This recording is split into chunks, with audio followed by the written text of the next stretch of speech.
نحمده ونستعينه ونستغفره ونعوذ بالله من شرور انفسنا ومن سيئات اعمالنا من يهده الله فلا مضل له ومن يضلل فلا هادي له واشهد ان لا اله الا الله واشهد ان محمدا رسول الله اما بعد فان خير الحديث كتاب الله وخير الهدي هدي محمد صلى الله عليه وسلم وشر الامور محدثاتها وكل محدثة بدعة وكل بدعة ضلالة وكل ضلالة في النار لا إيمان لمن لا أمانة له ولا دين لمن لا عهد له.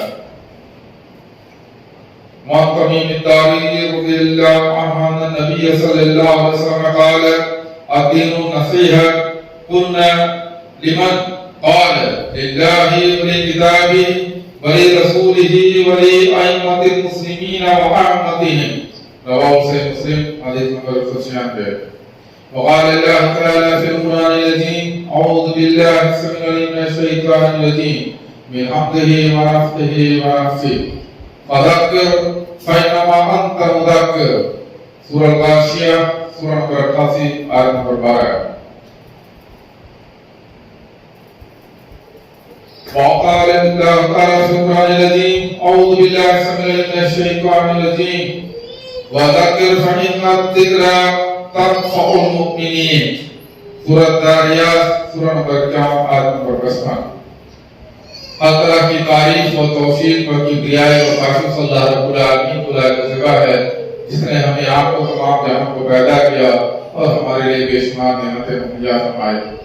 بعد اس کے بے شمار درود و سلام و سلام نامی اسم گرامی محمد مصطفیٰ صلی اللہ علیہ وسلم پر جنہیں اللہ رب العالمین نے تمام عالم کے رحمت بنا کے دنیا میں بھیجا اور جن کے ذریعے تمام علیہ وسلم کی ہدایت اور رہنمائی کو بندوبست فرمایا. معزز حاضرین جمعہ اور جہاں تک میری آواز جا رہی سننے والے تمام دینی بھائیوں عزیزوں اور ساتھیوں قابل احترام دینی ماؤں بہنوں، آج میرے خطبے کا عنوان ہے سلف صالحین کی نصیحتیں. سلف صالحین کی نصیحتیں کیا ہیں، ان کے بارے میں ہمیں معلوم ہونا چاہیے اور اسی کے مطابق اپنی زندگی میں گزارنی چاہیے.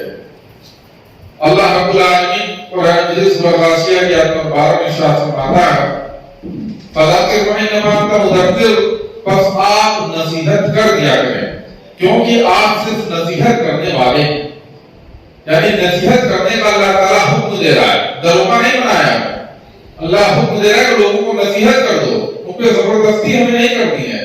نصیحت کرو اور ماننا نہ ماننا ان کا کام ہے.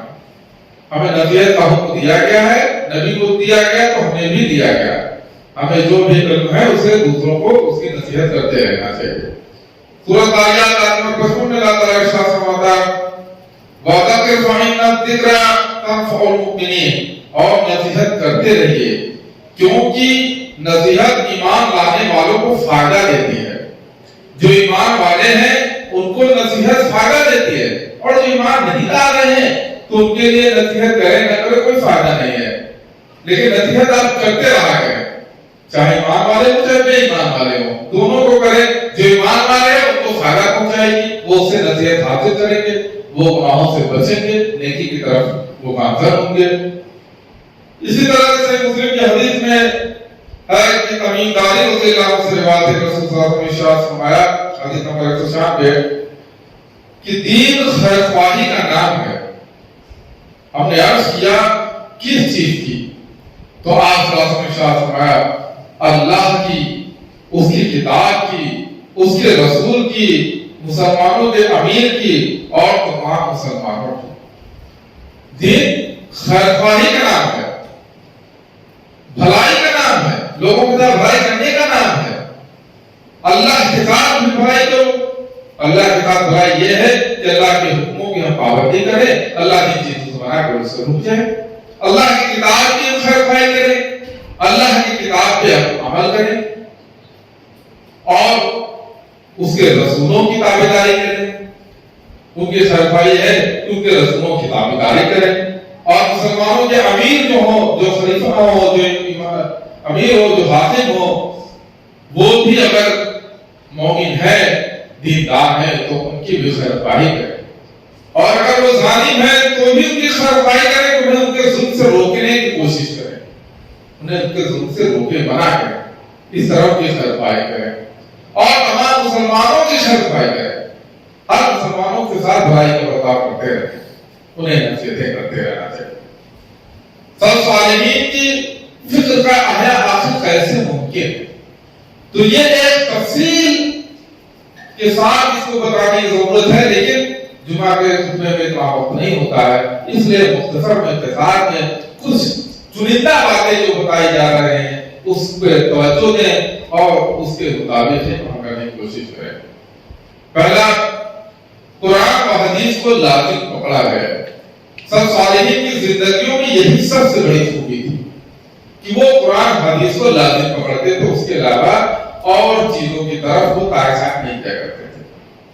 دوسری چیز، قرآن و حدیث کے علم کو اچھے طریقے سے گھر گھر پہنچایا جائے اور اسے حاصل کرنے والے طلبہ یکسو ہو کر محنت سے علم کو حاصل کریں، اور طریقہ تدریس محدثین کا اپنایا جائے۔ محدثین نے جو طریقہ علم حاصل کرنے کا، جو تدریس کا جو طریقہ اختیار کیا تھا، اس طریقوں کو اختیار کیا جائے، اور جو بھی علم حاصل ہو اسے لوگوں کو گھر گھر تک پہنچایا جائے۔ تیسرا، کلمہ حق کہا جائے، خواہ سامنے کتنا ہی ظالم بادشاہ، سامنے کتنا ہی ظالم بادشاہ، حق بات اس کے منہ پہ کہہ دینی چاہیے۔ یہ سب سے بڑا جہاد ہے کہ ظالم بادشاہ کے منہ پہ حق بات کہنا ہے۔ چوتھا، تزکیہ نفس پر ہر کوئی زور دے، اپنے نفس کو درست کرنے کا ہر کوئی زور دے، اس میں جو غلطیاں خامیاں ہیں ان کو مٹانے کی کوشش کرے اور نفس کو اچھی باتوں کی طرف متوجہ کرے۔ پانچواں، فکر آخرت کو اپنایا جائے، دنیا کے چکر میں زیادہ نہ پڑا جائے، آخرت کو ہمیشہ اپنے سامنے رکھے اور اسی کو حاصل کرنے کی کوشش کرتے رہنا چاہیے۔ اخلاص کو اپنی زینت بنایا جائے، یعنی دین میں اخلاص ہونا چاہیے، خالص اللہ کی عبادت، اللہ دین الخالص، دین کو خالص کر کے اللہ کی عبادت کرو۔ سورۃ زمر میں اللہ رب العالمین نے فرمایا۔ تو اخلاص بھی ہونا ضروری ہے کہ جو بھی بھلائی کا کام کرے وہ صرف اس لیے کرے کہ اللہ ہم سے راضی ہو جائے، اللہ کی رضا دوئی کے لیے کوئی کام کرے، یہی اخلاص ہے۔ سب صالحین کے اقوال و اعمال کو گہرائی سے پڑھا جائے۔ سب صالحین جو نیک لوگ گزرے ہیں ان کے اقوال، ان کے حوال، ان کے اعمال جو انہوں نے کیے ان کو گہرائی سے ان کا مطالعہ کرنا چاہیے، اس سے ہمیں علم حاصل ہوگا اور اپنی زندگی میں عمل کرنے کے لیے ہمیں بہت کچھ اس سے مل جائے گا۔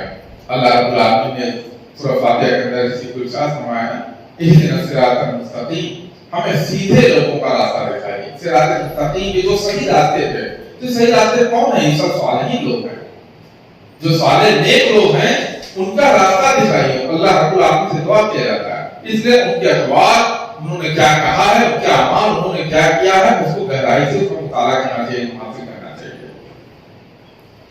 حرام امور سے اجتناب کیا جائے اور حلال کاموں کو اپنی زندگی میں لاگو کیا جائے۔ جو بھی حرام چیزیں ہیں ان سے بچا جائے اور جو حلال چیزیں ہیں انہیں کو اپنے زندگی میں لاگو کرنا چاہیے۔ رزق حلال کھایا جائے، خواہ محنت مزدوری کرنے پڑے، چاہے محنت مزدوری لیبرائی کر کے کھانا پڑے، رزق حلال کھانے کی کوشش کرنا چاہیے، حرام سے بچنا چاہیے، کیونکہ اگر حرام پر کھائیں گے تو پھر آپ کی جو ہے کوئی عبادتیں جو ہے کوئی دعا وغیرہ آپ کے اللہ تعالیٰ قبول نہیں فرمائے گا۔ حرام کی عبادت پر کھانے والوں کی اللہ تعالیٰ دعا قبول نہیں کرتا، اس لیے حرام چیزوں سے بچا جائے اور حلال کھانے کی کوشش کرے، چاہے کتنا ہی محنت مزدوری نہ ہو۔ امر بالمعروف اور نہی عن المنکر کو فریضہ انجام دیا جائے، لوگوں کو بھلائی کی طرف بلایا جائے اور انہیں برائی سے روکنے کی کوشش کرتے رہنا چاہیے۔ تقویٰ کو لازم اختیار کرو، تقویٰ اللہ کا خوف، پرہیزگاری، اس کو جو ہے لازم پکڑو، کیونکہ تقویٰ ہی ایسی چیز ہے جو آپ کو گناہوں سے بچا سکتی ہے، برائیوں سے بچا سکتی ہے اور بھلائی کی طرف لے جا سکتی ہے۔ تقویٰ ہی اور اچھا اخلاق، حسن اخلاق بھی ہی وہ چیز ہے جو آپ کو جنت کی طرف لے جانے والی ہے، اس لیے تقویٰ کو اختیار کرو۔ مستباحات سے بچ کے رہو، جو شک والی چیزیں ہیں، کچھ چیزیں جو حدیث قرآن میں واضح ہے کہ یہ جو حلال ہے کچھ حرام، کچھ ایسی چیزیں ہیں جن کے بارے میں حدیث میں واضح نہیں ہے، کتاب و سنت میں واضح نہیں ہے تو اس میں شک پیدا ہوتا ہے کہ یہ حرام ہے کہ حلال ہے. تو ایسی مستباحات چیزوں سے بچنا چاہیے. جو مستباحات سے بچ گیا وہ حرام سے بچ گیا. یہ نبی صلی اللہ علیہ وسلم کا فرض ہے. اس لیے مستباحات سے ہمیں بچنا چاہیے. جو صبح والی چیزیں ان سے بچتے رہنا چاہیے. سب صالحین ہمارے لیے مثال راہ ہیں. قاسم بن محمد رحمۃ اللہ علیہ نے عمر بن عبد العزیز رحمۃ اللہ علیہ سے کہا کہ سب صالحین ہمارے لیے مثال راہ ہیں. ہم انہی سے روشنی لے کر صراط مستقیم پر گامزن ہو سکتے ہیں. ہم انہی کے نقش قدم پر چلتے ہوئے ہر اس گمراہی سے نجات پا سکتے ہیں جس نے ہماری زندگی کو گدرا کر دیا ہے. فقہائے مدینہ 115 پہ یہ بات موجود ہے. تو سب صالحین کی زندگی سے ہی ہمیں روشنی حاصل ہوگی. اس لیے وہ ہمارے مشال راہ ہے. روشنی کے کھانے والی جو راہ ہے, جو ہدایت کی راہ ہے, وہ ان سے ہمیں ملتی ہے. اس لیے ان کی راہ پر ہمیں چلنا چاہیے, ان کے بارے میں ہمیں معلومات حاصل کرنی چاہیے. امام اوزاعی رحمۃ اللہ علیہ فرماتے ہیں تذکرۃ الحفاظ 56 پر کہ سچ کے راستے پر چلو خواہ لوگ تم سے ناراض ہو جائیں, اور لوگوں کی رائے اور قیاس سے دور رہو, خواہ وہ چکنی چپڑی باتوں سے کتنی ہی مزین کیوں ہو, کتنی ہی سجا کے کیوں نہ کہی جائے. لوگوں کے قیاس اور ان کی باتوں سے چاہے وہ کتنی سجا کے خوب راگنی گا گا کے کہا جائے, اس سے بچو. تم صراط مستقیم پر گامزن رہے تو جلدی ہی تم پر حقیقت حال واضح ہو جائے گی. اگر تم صحیح راستے پہ, صراط مستقیم پہ, نیک لوگوں کے راستے پر اگر چلتے رہے تو جو حقیقت ہے, جو حق کی راہ ہے, وہ بہت جلدی تم پر آنا ہو جائے گی کہ حق کی راہ کیا ہے, صحیح راہ کیا ہے. اللہ تعالیٰ وہ تمہیں دکھلا دے گا. امام جعفر صادق رحمۃ اللہ علیہ فرماتے ہیں اے سفیان رحمۃ اللہ علیہ, سلامتی بہت نادر چیز ہے, یہاں تک کہ اس کو تلاش کرنے کی جگہ بھی مخفی ہے, چھپی ہوئی ہے. اگر وہ کہیں مل سکتی ہے تو ممکن ہے گوشہ گمنامی میں ملے. گمنام جگہ میں گوشہ گمنامی میں جاؤ تو اس میں چاہے وہ ملے. اگر تم اس کو گوشہ گمنامی میں تلاش کرو اور نہ ملے تو ممکن ہے خلود نشیری میں ملے, یعنی جہاں پہ تنہائی ہو وہاں پہ ملے. اگر وہاں پر بھی نہیں ملتا ہے تو پھر سب صالحین کے اقوال میں ضرور ملے گی. یہ امام جعفر صادق رحمۃ اللہ علیہ کا قول ہے کہ جو ہے سلامتی جو ہے اگر چاہتے ہو تو یہ بہت نادر چیز ہے, چھپی ہوئی چیز ہے, اور اس کو تلاش کرنا پڑے گا. اس کو تلاش کرنے کی سب سے بہترین جگہ یہ ہے کہ سب صالحین کو اقوال کو اختیار کرو. نیک لوگوں نے کیا کہا ہے ان کے قول کو تلاش کرو. اس میں جب تم انہیں تلاش کرو گے تو اس میں تمہیں سلامتی مل جائے گی, اور تم اس پہ چلو گے تو تم اللہ کی سلامتی میں رہو گے. اسی طرح سے لقمان علیہ السلام نے اپنے بیٹے کو کچھ نصیحتیں کی تھی جو قرآن مجید سورہ لقمان سورہ نمبر 21 آیت نمبر 13 و سورہ 19 تک میں ہے. کیا جب لقمان نے واعظ کہتے ہوئے اپنے لڑکے سے فرمایا کہ میرے پیارے بچے اللہ کے ساتھ شریک نہ کرنا, شرک بڑا بھاری ظلم ہے. پیارے بیٹے اگر کوئی چیز رائی کے دانے کے برابر ہو پھر وہ بھی خواہ کسی چٹان میں ہو یا آسمانوں میں ہو یا زمین میں ہو, اسے اللہ ضرور لائے گا. اللہ بڑا باریک بین اور خبردار ہے. اے میرے پیارے بیٹے تو نماز قائم رکھنا, اچھے کاموں کی نصیحت کرتے رہنا, برے کاموں سے بچتے رہنا, اور جو مصیبت تم پر آ جائے تو صبر کرنا. برے کاموں سے لوگوں کو منع بھی کرنا, اچھے کاموں کی تلقین کرنا, اور جب کوئی مصیبت آئے تو اس پہ صبر کرنا, جیسا کہ سورہ میں اللہ رب العالمین نے ارشاد فرمایا. یقین مانو یہ بڑے ہمت کے کاموں میں سے. صبر کرنا بہت ہی ہمت کا کام ہے, اتنا آسان نہیں صبر کرنا. جب مصیبت مشکل آتی ہے تو لوگ واویلا بجانے لگتے ہیں, چیخنے چلانے لگتے ہیں. ایسے وقت میں صبر کرنا بہت ہی ہمت کا کام ہے. اس لیے یہ نصیحت فرمائی اپنے بیٹے کو کہ تم جو ہے شرک سے بچتے رہنا, گناہوں سے بچتے رہنا, لوگوں کو حق کی نصیحت کرتے رہنا, اور انہیں گناہوں سے منع کرتے رہنا, اور جو ہے صبر اختیار کرنا. جب لوگوں کو حق بتاؤ گے, گناہوں سے روکو گے, تو لوگ جو ہے تمہارے خلاف ہو سکتے ہیں, تمہارے اوپر بہت ساری تانا نہیں ہو سکتی, بہت سارے تمہارے اوپر مصیبتیں پریشانیاں کھڑی ہو سکتی ہیں، تو ایسے وقت میں تم صبر کو اختیار کرو۔ لوگوں کے سامنے اپنے رخسار نہ پھیلا اور زمین پر اطلاع کرنا چاہیے۔ لوگوں کے سامنے اپنا رخسار نہ پھیلا، ہمیں خوب ڈھاکہ لگا کے اپنا یہ نہ کر، اور زمین پر تکبر کے ساتھ گھمنڈ کے ساتھ اطلاع کے اکڑ کر نہ چلنا۔ کسی تکبر کرنے والے شیخی شور کو اللہ تعالیٰ پسند نہیں کرتا۔ اپنی رفتار میں میانہ روی اختیار کرنا، بیچ کے روی میں بہت دھیرے دھیرے ایک دم چلیں، لوگ اٹھ جائیں آپ کے ساتھ چلنے والا، یا بہت تیز نہ چلیں کہ جو ہے لوگ آپ کا ساتھ نہ دے سکیں، گھبرا جائیں۔ تو اس لیے میانہ روی، بیچ کا روی اختیار کریں چلنے میں، اور آواز پست کریں، بہت تیز چیخ چلا کے نہیں ہونا چاہیے، آواز کو پست کر کے بات چیت کرو۔ ہاں کبھی کبھی ہوتا ہے کہ آدمی کوئی شریعت کے خلاف کچھ عمل کرتا ہے تو اس میں غصہ آنا وہ لازمی ہے اور وہ دماغ کی نشانی میں سے، ایسے وقت میں آواز تھوڑی بلند ہو جاتی ہے، وہ سنت ہے، لیکن ہر وقت چیخ کے چلا کے بات کرنا یہ ایک مومن کا شیوا نہیں ہے، بلکہ انہیں پست آواز میں، دھیمی آواز میں بات کرنی چاہیے۔ یقیناً آوازوں میں سب سے بدتر آواز گدھے کی آواز ہے۔ گدھے کتنا دن چیختا ہے، تو اس سے مثال دی گئی کہ گدھے کی طرح تم چیخ چیخ کے بات نہ کیا کرو۔ اسی طرح سے نبی کریم صلی اللہ علیہ وسلم نے 3 نصیحتیں فرمائیں۔ پہلا، ابن عباس رضی اللہ عنہ سے مروی ہے کہ میں ایک مرتبہ سواری پر نبی صلی اللہ علیہ وسلم کے پیچھے بیٹھا تھا، تو آپ صلی اللہ علیہ وسلم نے فرمایا، اے لڑکے میں تمہیں چند باتیں سکھلاتا ہوں، وہ یہ کہ ہمیشہ اللہ کو یاد رکھ، وہ تجھے محفوظ رکھے گا۔ یہ کچھ نصیحتیں نبی کریم صلی اللہ علیہ وسلم نے دی تھی کہ اللہ کو ہمیشہ یاد رکھو گے تو تمہیں محفوظ رکھے گا اللہ تعالیٰ۔ اللہ تعالیٰ کو یاد رکھ، اسے اپنے سامنے پائے گا، جب بھی ضرورت ہوگی اللہ کو تو تمہیں سامنے پائے گا۔ جب مانگے تو اللہ تعالیٰ سے مانگ، اور اگر مدد طلب کر تو صرف اسی سے مدد طلب کرو، اور جان لو کہ اگر پوری امت اس بات پر متفق ہو جائے کہ تمہیں کسی چیز میں فائدہ پہنچائے تو بھی وہ صرف اتنا ہی فائدہ پہنچا سکیں گے جتنا اللہ تعالیٰ نے تمہارے لیے لکھ دیا ہے، اور اگر تمہیں نقصان پہنچانے پر اتفاق کر لیں تو ہرگز نہیں نقصان پہنچا سکتے مگر وہ جو اللہ تعالیٰ نے تیرے لیے لکھ دیا ہے۔ اس لیے کہ قلم اٹھا دیے گئے اور صحیفے خشک ہو گئے۔ سنن ترمذی کی روایت ہے،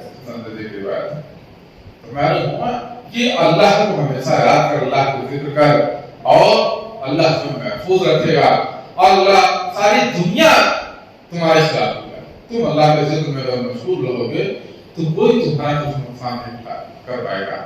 ہاں اللہ نے جتنا لکھ دیا ہے، قلم سب پہلے ہی لکھا جا چکا ہے، محفوظ سے سب لکھا جا چکا ہے، جتنا نقصان پہنچنا اللہ نے لکھ دیا اتنا پہنچے رہے گا، اور جتنا فائدہ پہنچانا اللہ نے لکھ دیا اتنا پہنچے رہے گا، اور ساری دنیا مل کے کوئی فائدہ یا نقصان پہنچانا چاہے تو وہ ان کے بس کی بات نہیں ہے، وہ اس طرح سے کرتا ہے۔ اسی طریقے سے دوسری نصیحت معاذ رضی اللہ عنہ کو آپ صلی اللہ علیہ وسلم کی ان کا ہاتھ پکڑ کر فرمایا، اے معاذ اللہ کی قسم میں تم سے محبت کرتا ہوں۔ تو معاذ نے کہتے ہیں کہ میں نے بھی کہا میں بھی آپ سے محبت کرتا ہوں۔ پھر آپ نے فرمایا جب تم مجھ سے محبت رکھتا ہے تو میں تجھے وصیت کرتا ہوں کہ ہر فرض نماز کے بعد یہ دعا پڑھنا نہ چھوڑنا، اللہم اعنی علی ذکرک و شکرک و حسن عبادتک، کہ اے میرے اللہ ذکر کرنے، شکر کرنے اور اچھی عبادت کرنے میں میری مدد فرما۔ سنن ابو داؤد کی روایت ہے۔ یہ ایک بہترین ذکر ہے جو آپ صلی اللہ علیہ وسلم نے ہمیں نصیحت کی ہے، ہر فرض نماز کے بعد ہمیں اس کو پڑھنا چاہیے، اللہم اعنی علی ذکرک و شکرک و حسن عبادتک، کہ اللہ تو مجھے اچھی ذکر کرنے کی، شکر کرنے کی اور اچھی عبادت کرنے کی توفیق عطا فرما، اس میں تو میری مدد کر۔ تو اللہ سے مدد مانگیں گے تو انشاءاللہ تعالیٰ اللہ کی مدد آپ کو ضرور کرے گا اور آپ کو ذکر کرنے کی، شکر کرنے کی، اچھی عبادت کرنے کی توفیق عطا فرمائے گا۔ تیسری نصیحت جو صحیح بخاری کتاب العقائد کے اندر ہے کہ ابن عمر رضی اللہ عنہ سے روایت ہے کہ رسول اللہ صلی اللہ علیہ وسلم نے میرا منہ پکڑ کر فرمایا، تم دنیا میں اس طرح رہو گویا تم مسافر ہو یا راستہ طے کرنے والے ہو، اور ابن عمر رضی اللہ عنہ کہا کرتے تھے کہ جب شام ہو جائے تو صبح کا انتظار نہ کرو، اور جب صبح ہو جائے تو شام کا انتظار نہ کرو، اور اپنی صحت کے اوقات میں سے اپنی مرض کے اوقات کے لیے حصہ لے لے، اپنی حیات کے وقت سے اپنی موت کے لیے کچھ حصہ لے لے۔ یعنی جب صبح ہو جائے تو شام کا انتظار نہ کرو، شام کو ہم زندہ ہی رہیں گے، جو بھی وقت ملا ہے اس میں نیکی کا کام کرو۔ اپنی جو زندگی ملی ہے، زندگی میں جو بھی ہو سکے موت کے آنے سے پہلے صالح عمل کر لو۔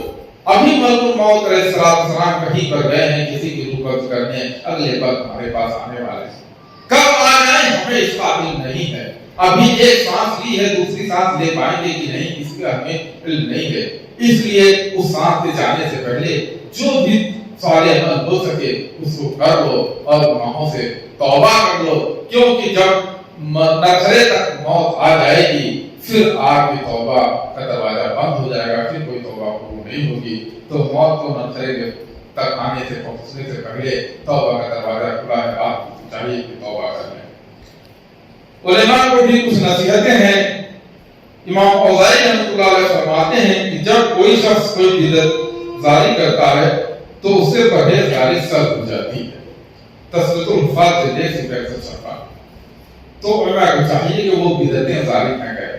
آج کل بہت سے لوگ ہیں دین کے اندر نئی نئی بدعتیں ایجاد کرتے رہتے ہیں، جو بدعت ایجاد کرتے ہیں ان سے پرہیزگاری تقویٰ جو ہے ان سے اٹھا لی جاتی ہے۔ اسی طرح سے بدعتی کو حدیث نہ پڑھائیں۔ امام زاہدہ رضی اللہ رحمۃ اللہ علیہ کسی بدعتی کو حدیث نہیں پڑھاتے تھے۔ تسلیۃ الحفاظ جلد 180۔ صحابہ کرام رضوان اللہ علیہم کو برا بھلا کہنے والوں کو حدیث نہ پڑھائیں۔ امام عزلی رحمۃ اللہ علیہ کہتے ہیں کہ امام ابو الحسن سلام بن سلیمان کوفی کا حلقہ زمین جب طلبہ حدیث سے کھچا کھچ بھر جاتا تو اپنے لڑکے کو حکم دیتے کہ ان میں جو صحابہ کرام رضی اللہ عنہ کے حق میں شک و ستم کرتا ہے اسے باہر نکال دو۔ تسلیۃ الحفاظ سے دیکھ پر جو صحابہ کرام کے بارے میں کوئی گندا الفاظ نکالتا ہے، غلط الفاظ نکالتا ہے تو ایسے شخص کو حدیث نہ پڑھائے، وہ حدیث کی عزت نہیں کرے گا۔ یا جو بدعتی ہے اس کو بھی حدیث سے مطلب نہیں ہے، بدعتی کو کتنا ہی حدیث بتائے وہ اس کی عزت نہیں کرے گا، اللہ کہ اللہ تعالیٰ اس کو توفیق دے اور توبہ کرے۔ ظالم بادشاہ کے سامنے حق بات کہنے سے نہیں کرنا چاہیے۔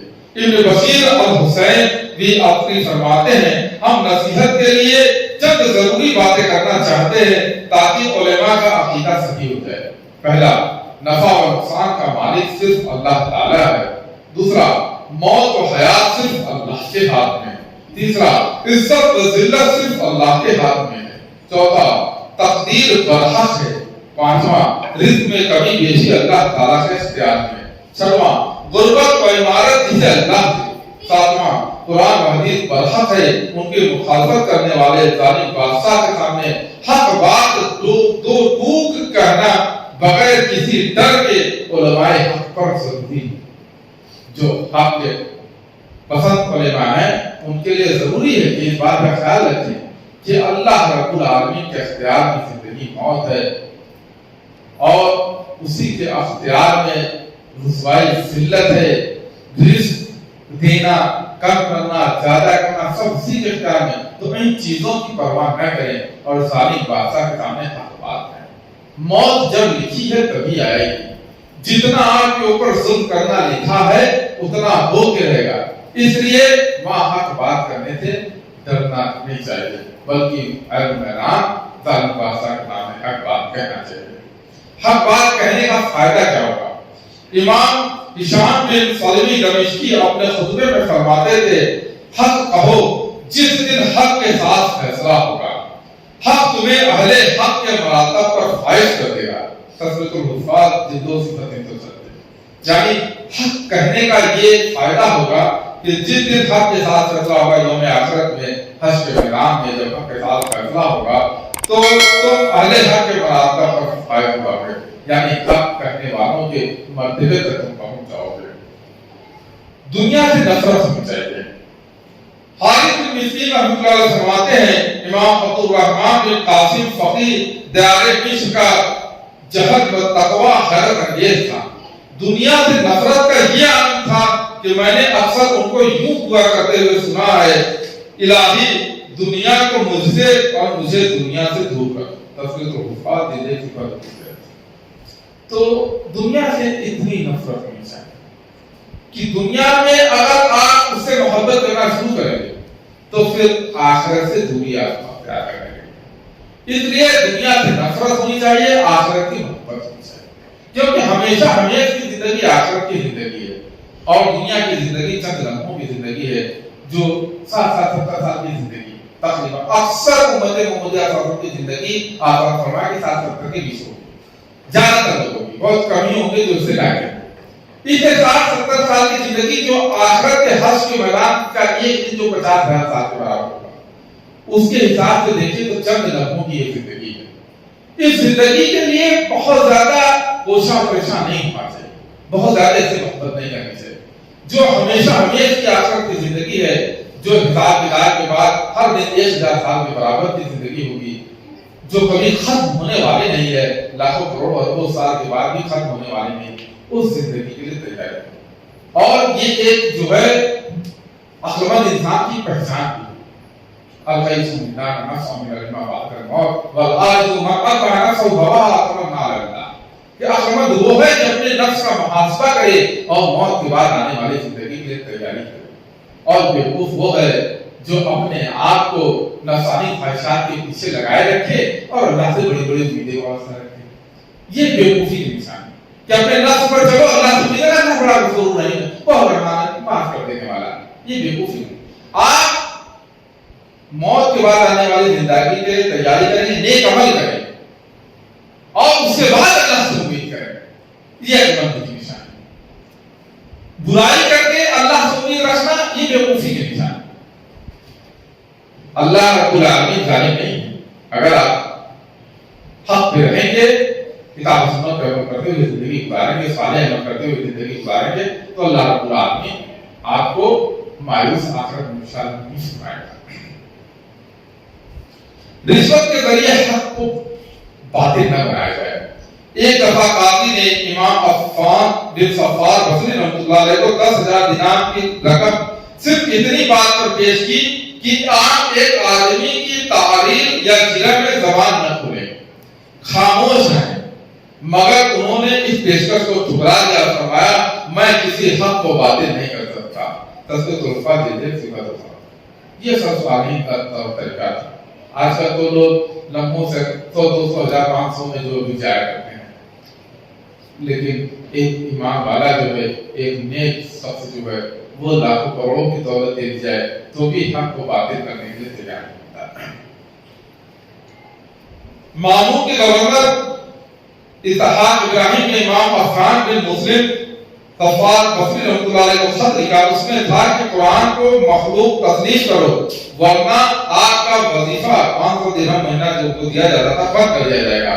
تو اس پر امام عفان رحمۃ اللہ علیہ نے فرمایا اور تمہارا رازق آسمانوں میں ہے اور وہ جو تم وعدہ دیے جاتے ہو، وفی السماء رزقکم ما توعدون، تذکرۃ الکفار جلد 0۔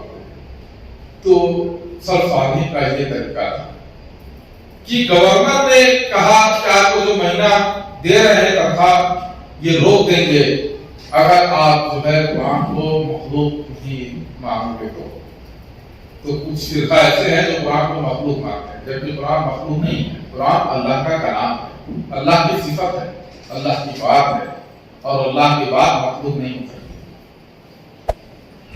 امام غزالی فرماتے ہیں کہ پہلے ہم خوشخبری اور مذاق کر لیتے تھے، مگر اب جب ہم لوگوں کے پیشوا بن گئے ہیں تو ہمیں عموماً تبسم سے بھی پرہیز کرنا چاہیے۔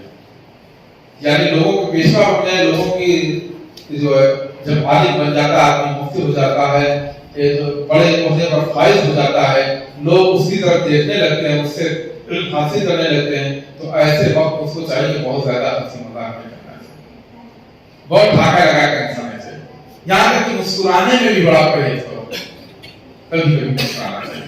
سنت ہے، نبی صاحب مسکراتے تھے، کبھی کبھی اچھا مذاق بھی کر لیا کرتے تھے، کر سکتے ہیں لیکن بہت زیادہ نہیں، ایک دائرے کے اندر سچا ہے، جھوٹا ہے۔ امام مظفر رحمۃ اللہ فرماتے ہیں جو شخص مجھ سے گفتگو و دعوت رکھے میں دعا کرتا ہوں کہ اللہ تعالیٰ اسے محدث بنا دے. تصویر الفاظ جیسے کتنا بہترین کہ اگر کوئی آپ کے لیے بغض و نفرت رکھتا ہے، آپ کے لیے برائی چاہتا ہے، تو آپ کو اس کے لیے برائی کی دعا کریں، بلکہ کتنا اچھا وہ دعا کہ اللہ سے محدث بنا دے، حدیث کا جانکار بنا دے. کیا بہترین بات ہے. اگر محدث بن جائے گا تو پھر وہ بغض و عداوت اس کے اندر سے خود ہی ختم ہو جائے گی. تو آدمی کی بھلائی کی بات کرنی چاہیے، کوشش کرنی چاہیے کہ آدمی آپ سے اگر عداوت رکھتا ہے، برائی رکھتا ہے، تو آپ اس کو اچھی نصیحت کریں. علماء میں بعض علماء میں اس کی کمزوری پائی جاتی ہے. یہ نصیحت انتہائی اہمیت کے حامل ہے. اللہ تعالیٰ اس پر توفیق کی ہمیں عنایت فرمائے اور ہمیں اس نصیحتوں پر چلنے کی توفیق عطا فرمائے. آمین. امام عیسیٰ بن یونس کوفی رحمۃ اللہ فرماتے علم نحو میں جتنا مجھے درخواست تھا میرے ہم عمروں میں سے کسی کو نہیں تھا. یہ دیکھ کر میرے دل میں غرور پیدا ہونے لگا تو میں نے اسے چھوڑ دیا. علم نحو حاصل کر رہے تھے تو ان کو لگا کہ میرے جو ساتھی ہیں، جنہیں ہم ان ساتھی ہیں، ان میں سب سے زیادہ مجھے ہی علم ہے. تو ان کے اندر تھوڑا تکبر آنے لگا تو انہوں نے ان کو حاصل کرنا شروع کیا کہ اگر تکبر رائے جانے کے برابر آگے جنت میں نہیں جائے. تو اگر کسی چیز سے دل میں تکبر پیدا ہونے لگے تو انسان کو چاہیے کہ جلد سے جلد اس چیز کو چھوڑ دے کہ کسی اندر تکبر نہ جائے. تکبر بہت ہی خطرناک شے ہے اور یہ آپ ساری عبادت تباہ برباد کر رہے ہیں. ان چیزوں سے یہ علماء کرام کی جو ہے کچھ نصیحتیں تھی اور علماء کرام یہ دعا کیا کرتے تھے. امام حسن بصری رحمۃ اللہ علیہ اکثر دعا کیا کرتے تھے الہی شرک، غرور، نفاق، ریا، فریب، شہرت طلبی اور اپنے دل میں شک و شبہ سے ہمارے قلوب کو بچا، ہمارے دل کو بچا. اے دلوں کے پھیرنے والے ہمارے دلوں کو اپنے دین پر قائم اور استوار رکھ اور صراط مستقیم پر ہمارا دین بنا. تو یہ دعا کیا کرتے تھے تو ہمیں بھی یہ دعا کرتے رہنا چاہیے. اللہ تعالیٰ سے دعا ہے کہ اللہ تعالیٰ ہمیں صراط مستقیم کے راستے پر گامزن کر دے اور ہم سے ہر طرح کی برائیوں سے ہمیں محفوظ رکھ اور ہم سے جو بھی سمجھا کبیرہ گناہ میں شرک کر تمام گناہوں کو جو بھی جانے جانے کھلے آنکھ کیے ہو، چھپے کیے ہوں، جائز کا مجھے نہ مجھے ہو، ان تمام گناہوں کو محفوظ رہنے سے بچ اور ہم تمام کو جنت الفردوس عطا فرما، جنت الفردوس عطا فرما، جنت الفردوس عطا فرما. جنت کے بعد سے بچا، جنت کے بعد سے بچا، جنت کے بعد سے بچا، قبر کے بعد سے بچا، دجال کے فتنے سے بچا، ریا تکبر سے بچا. آمین.